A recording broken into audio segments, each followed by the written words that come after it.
Marjorie Taylor Greene has had another epiphany. It's a big one. She's realized at long last that the GOP is for, by, and of men. And that's pretty much it. It's a big old men's club. And she just apparently realized that. She spoke with AJC Politics to say, women are keeping the family going and are raising their kids, and they're also struggling.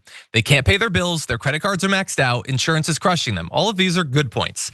They want women just to go along with whatever they're doing and basically to stand there, smile, and clap with approval, whereas they just have their good old boys club. There she's talking about women in like the House of Representatives, that they're just supposed to support whatever Mike Johnson does or whatever. And yeah, that's pretty much what it is. I mean, we had a great example of that earlier this year when Anna Paulina Luna, who is on most issues absolutely out of her goddamn mind, and that's been very clear over the last week. She was like, hey, could we have remote voting so that if like one of us has a kid and needs to be at home, we can still vote? And Mike Johnson was like, shut the hell up. No, you can't. It was pretty obvious how little he cared about women's issues at that point. But to go back to Greene, she said she's uncomfortable talking about the gender dynamics inside the Republican Party, adding that she owns a construction company in a male-dominated industry, saying, I'm an elected member of Congress, I'm nobody's victim, but it's real. And let's just pause there for that. Yes, it is very much a party. What I don't understand is, it's like the thing with conservatives where it kind of has to happen very directly to them for them to understand it. Like they had to be like condescending or dismissive towards her as a representative for her to understand it. It wasn't enough that the Republican Party has not given a damn about women the entire time she's been alive. You get that they're actively stripping rights away from women. They mock the idea that women are paid less for the same jobs. Conservative men love mocking that. Did that not raise any warning flags for you? This movement doesn't care about women literally at all. Women are a tool, you know?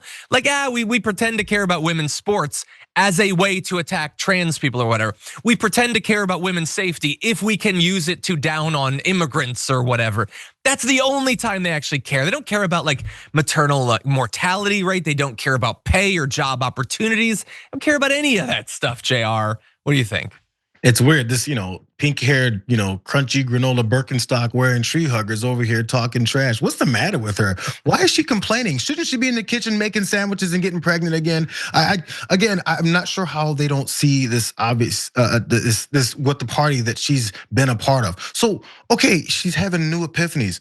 What are you gonna do about it? I'm waiting. I'm still waiting. What are you gonna do about it? Because I still haven't seen these changes from the boys club when it comes to the foreign wars that you're complaining about. I haven't seen the changes from the boys club from their child sex trafficking ring that they're still covering up. I'm still waiting for that moment when you felt like you contributing to your own oppression because the other folks around you, you're okay with them being oppressed as long as it's not you. So once it's finally happening to you, what are you gonna do about it? Or is this just another one of these purity observations so that more people will stop seeing the horrific things you've always said, done, and believed in? Because I still not buying this.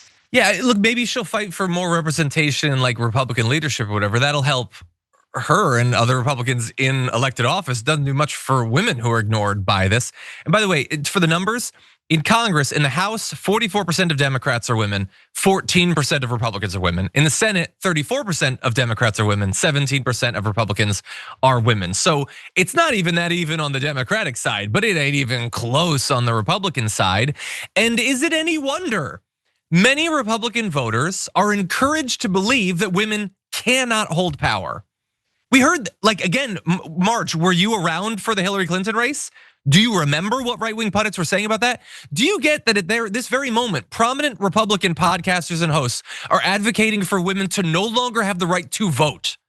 You're talking about like being in leadership. They don't want you to have any say in politics whatsoever. And I have a lot of empathy for right-wing women in that position, but I also think you gotta be real about what's going on. And many will not be. The lone state senator from Georgia, Kay Kirkpatrick, disagreed with Greene, basically saying that it's not an issue or whatever. But do you know why she said that? I can't speak for her, but my guess is she said that because as a woman, if you are going to have any respect whatsoever, you cannot challenge their misogyny. You can't identify their misogyny. You have to pretend that it's not a real thing, because if you do that, well, now you're a traitor. You're going against Republican men and you need to be wiped out. And so I guess it's brave of Greene, at least, that she's talking about this. I just hope that her empathy extends past just women who are representatives like her.